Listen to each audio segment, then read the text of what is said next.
Hey guys, it's your girl Tiffany. We are back with another episode. Back to same thing. We are back with another episode of Ascending with Tiff Talks 22, and today we, of course, are still in shadow work mode. And I probably need to spend a lot more time on this particular subject with myself, me in spirit, me and my A team. But today I just wanted to walk you through something really quickly. Hold on. I wanted to invite you because, of course, we're in Mercury Retrograde. There are actually like 5 more planets in retrograde. I think 2 of them turn back direct in 2 days. But that's a lot of pause. That's a lot of people feeling inclined to reflect.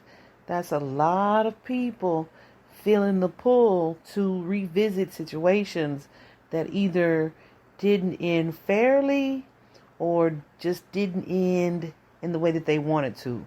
It's a lot of cycles ending, lots of cycles and changes and transformations, right? So, with that said, I was thinking today it's going to be all these people. And of course, I've been doing readings, today and yesterday for people and for the general collective, of course. And love is just on the brain. You know what they say, as above, so below. So the stars, I believe the stars kind of dictate what we go through. And yeah, it's like a direct reflection almost. You don't have to believe it. You know how many people I've heard say, I don't believe in astrology. Well, that's weird. But okay. Anyway, so when these retrogrades come up, first of all, they are not just to ruin our lives or to cause disasters.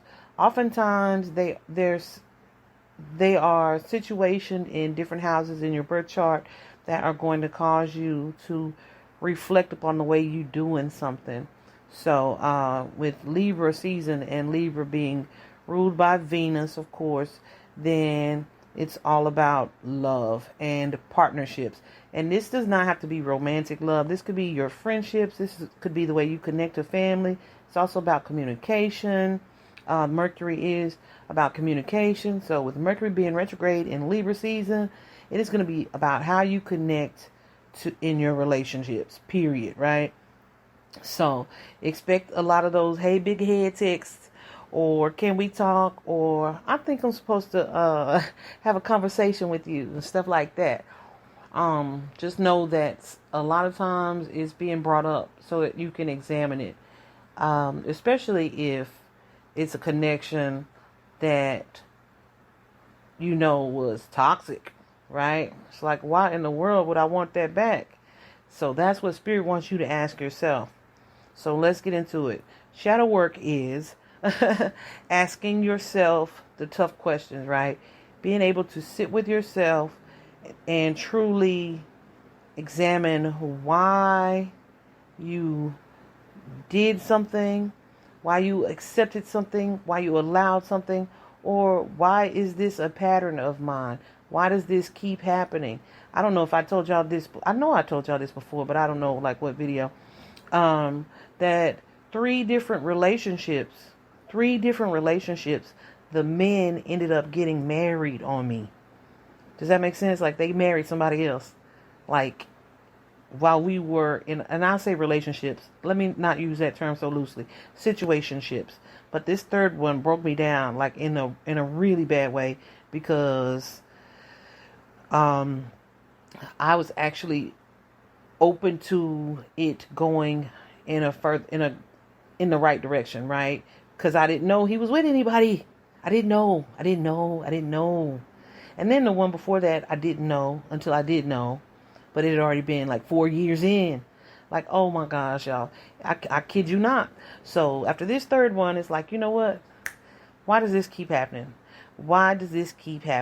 So I had to take some time. Ooh, I didn't realize I was going to have to be vulnerable like that. Spirit, what y'all tuck me into? I was like, why do they keep saying be courageous and be, they knew. They knew they was going to get me to talking. It's all good. It's all good. I'm healed. I'm in a different place at this point. Amen. But, so yeah, that happened 3 times. So that after this last time, over like a 15, almost 20-year span. And it's like, okay, what's going on with you? Why does this keep happening? So I really, really, really have had to dig into my life over the past, year or 2, right? Yeah, so when you are considering reconciling a connection, and this is not just in romantic relationships, these are friendships too, because I've most definitely walked away from a lot of friendships. If you missed my episode on imbalanced connections, I spoke about platonic friendships that I've severed ties to. But it's like you're probably being called to at this point to look at why things happen the way they do in your relationships. And it's not about, oh, that person was a jerk, because at some point you loved that jerk, or at some point you cared for that person, but at some point you stayed and you were passive even though you knew your needs weren't being met, right? So at some point you're going to have to turn around and internalize it. What is it about me? Why am I not loving myself enough? Why do I feel like I don't deserve better than to be someone's second choice? Why do I think it's okay to have this connection where only my friend gets the benefit of support and she never wants to listen to me talk? Like, why is this okay? What is it about me that I'm saying to myself that I don't believe I'm worthy or deserving of a two-way connection? And like I said, it could be friendship, it could be romance, it could be family. I got freaking goosebumps right now. The angels all around. So anyway, some questions that you may need to ask yourself if you're considering a reconciliation. If you get a hey big head text or I miss you being in my life text, you have to consider some things. One, you're going to consider, why did the situation end in the first place? Is it that you guys truly both got caught up in your lives? Someone had to move to a different state? What was it? Because even if you're in a different state or a different city, if the connection is valuable enough to you, there's still a way to maintain a connection. But if it's just like we're in the same city and we just don't talk anymore, then that's a lack of effort being placed, right? So that's a conscious choice to me, because I truly believe you make time for the people or the things that you are concerned about. You know what I mean? That you cherish, right? That's one thing. So then the other thing is, while you've been in separation with this person, how have you changed? Have your needs changed? Like your requirements changed?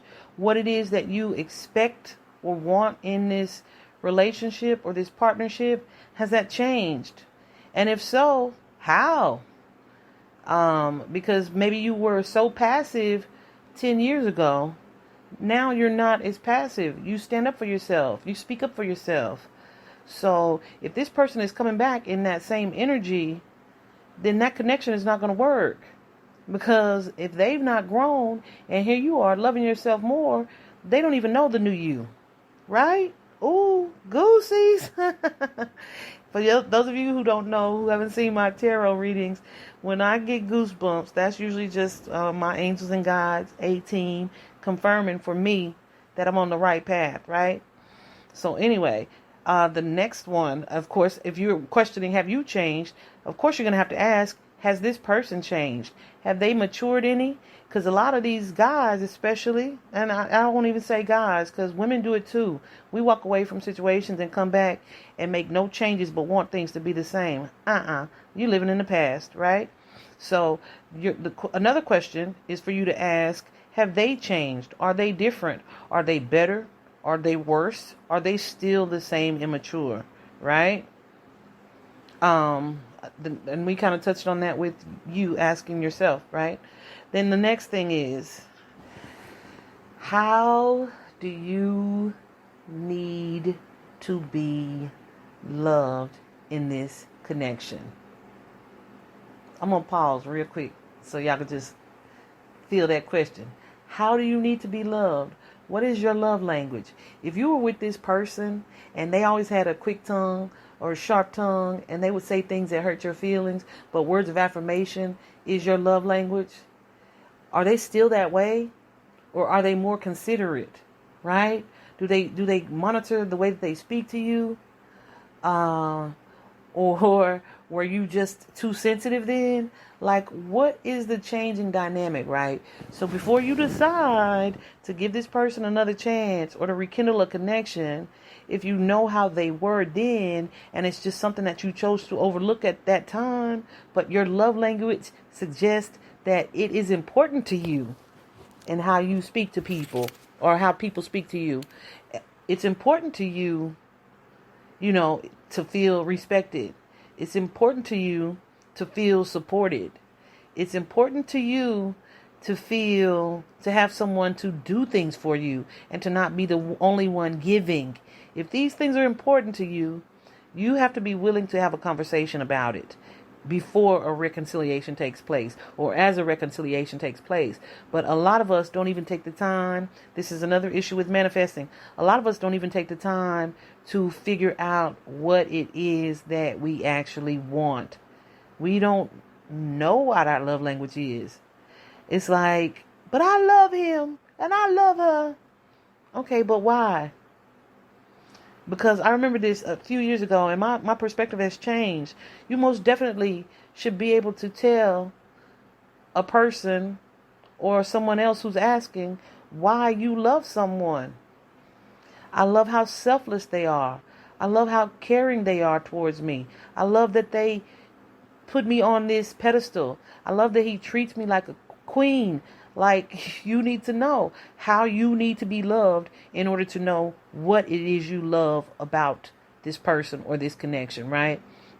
So then it's like, okay, once you know, okay, I'm a words of affirmation person.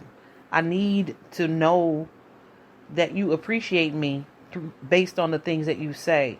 Or I need to know with your physical touch that you value my presence based on the way that you acknowledge me through touch, right? Oh, girl. Yeah, I'm on one. I'm feeling this my dang self. I'm preaching to y'all while I'm talking to y'all, but I'm preaching to me, right? Anyway, Mercury Retrograde made it difficult for me to say that. Probably not. I'm just amped up. Anyway, so right after you figure out what your love language is, then you'll be able to express to other people what it is you need in that connection. And like I said, this does not have to just be romantic. This could also be in your family relationships as you set boundaries and as things change. Like if you don't talk to your cousin anymore and your cousin's wondering like, why not? Well, because you always seem so self-centered and I didn't feel like you valued my presence. Well, I would never want you to feel like that. Then y'all might be able to fix it if both parties are willing to compromise. And that's where we come to the end of this podcast episode. This last question or questions, because it's two of them.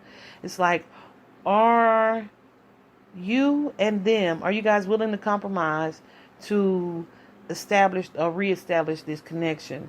Are you guys willing to have tough conversations? I had a friend, let me tell you this story. This is going to be my closing story. I had a friend, right? We were thinking about taking a trip. It was a friend girl, of course, a girlfriend. We were thinking about taking a trip. And when we were in the planning stages of this trip, there was another friend of ours that had went to school with us like years and years ago. And she and I used to be pretty close, but we kind of just stopped talking just because I started growing and I didn't like her energy. Let me be honest. Her energy felt negative to me. And we just didn't agree on some things. So I just fell back and stopped fooling with the girl. So when me and this friend were planning this trip, she said, oh, I invited so-and-so, this girl. And I was like, okay, cool. Like, you know me, I love everybody. I ain't holding grudges. It is what it is. If I just didn't fool with you, I didn't fool with you. You know, our trip was going to be a spiritual retreat, so to speak. So like my goal didn't change as far as the trip goes. So I didn't care if the girl came or not. It's not that I didn't love her or didn't care about her. I just wasn't in contact with her anymore. But for my present day friend to say, I invited her on this trip. And I was like, okay, cool with that, right? So she revealed to me later on, I was like, okay, so is she going to be able to go on this day when we go? She's like, oh, girl, no, she's not going for real. She had to work. So what was the point of you making that statement? Like, why did you say that? Were you trying to trigger me? Were you trying to get a reaction out of me? Or were you just being messy, right? But then it also let me know that her and this past friend had been talking about me because she and I had never discussed the previous friend. You know what I mean? So how would you know to drop her name in there or to try to get a reaction? So I just felt like she was messy and I cut her off, right? So here recently, my birthday was August 16th. Here recently, I get a text message from this person because I blocked her on social media after that. Like, yeah, you not for me, you know? So here recently, the friend reached out to me to wish me happy birthday. And I was like, oh, thanks, you know, and me with my open heart was like, oh, thanks. I thought about you the other day too. And she was like, yeah, I don't know why I got blocked. And I was like, well, there's probably some stuff we need to talk about. And, you know, she texted me that morning in the middle of the morning. She worked from home or whatever. She texted me. She was available to text me happy birthday and to drop me a line to let me know that she was aware that she had been blocked on all of my social media platforms. But then I said, yeah, we probably need to talk about some stuff. Let's say it was Wednesday, whenever my birthday was. She said, okay, but I'm not going to be able to talk today. We'll probably be able to talk Saturday. What? So, so you could take the time out to drop me this random text message, but you can't take the time out to have a 5 or 10 minute conversation. That was all the confirmation that I needed that our relationship would be the same. Our relationship had gone as far as it needed to go. There needed to be no reconciliation, right? Does it make sense to you guys what I'm saying? It's like you still have selfish motives or intentions that you may not be revealing. Because if you really cared, you would have been able to have a 5-minute conversation earlier than, 2 days later. So you can't take 5 minutes to talk to me, but in 2 days you might be able to. And then that's what else. It was a might. Nah. And the full moon was coming up. So I already know how my energy is on a full moon. I said, well, it's a full moon. So we'll probably have to just revisit that discussion. And then I blocked her ass again. Like on my actual phone. Like you don't even have to text me anymore. And it's so crazy because I love this person. I love this young lady. She, definitely has some shadow work to do. But that's not my business. But obviously, my need to be in a connection with her is void. It's not necessary. She is not for my good, So anyway, I just wanted to add that on. Make sure that both parties are willing to compromise and that your goal for the connection is the same. Your intention for the connection is the same. And if the intentions are pure, when someone makes an attempt to reconcile, then you're going to be able to have the tough conversations. You're going to be willing to compromise to preserve the relationship because it's what you value, right? So those are just some shadow work questions for you to ask yourself when you get that hey big head text or OMG, I missed you. You've been on my mind so much lately. Yeah, that Mercury Retrograde will do it to you, especially if the relationship ended and it was a fault of theirs. Yeah, they receiving strong pulls right now to come back toward you if you were that good and positive thing in their lives. But be sure you're willing to ask yourself, am I better off with or without this connection? Has this person grown? Has this person changed? Is this me repeating a cycle in where I'm accepting less than I deserve? Ask yourself those tough questions, y'all. The realest thing you'll ever do is shadow work, because you truly, truly, truly have to get honest with yourself and take note of what it is that you're allowing, right? What it is that you are, how it is that you're telling people it's okay to treat you, right? I got freaking goosebumps. So that's awesome. Anyway, I hope you guys got something from this. And it's so funny because I was going to do a shadow work podcast, but it literally just came to me today, and I was like, nope, I got to write right now. So I just wrote down some key points, but most of all, I just freeballed this this whole episode. But that's because it was so strongly in my heart, and it's something that I've done, so it's something that I can speak to you freely about without having to read and write everything. Anyway, so I hope this was helpful, guys, and you can take it as tough love from Tiff. Ask yourself this. Be sure you're willing to look at yourself as well and examine the role that you have played in the dissolving relationship. Examine what your role was, even if it wasn't favorable. Like, yeah, I was his patsy. I was passive. I let him get away with murder. Then of course he's going to want you back because that's who you were for him. But have things changed? Ask yourselves. Thanks for following, guys. Be sure you like, share, and subscribe. Your presence is so appreciated. Let me know what you think of this. Also, with all of these Mercury Retrograde changes, there are changes in store, en route for all of us as a collective. So be sure you are following me on my YouTube channel. Even if you don't do Instagram or you don't do Facebook, perfect changes coming. So be sure you can keep up with me on YouTube. I'm definitely going to work on enabling contact in a different way, but I don't want to speak on that publicly right now. Just know that things are in the works. Okay? I love you guys. Bye-bye.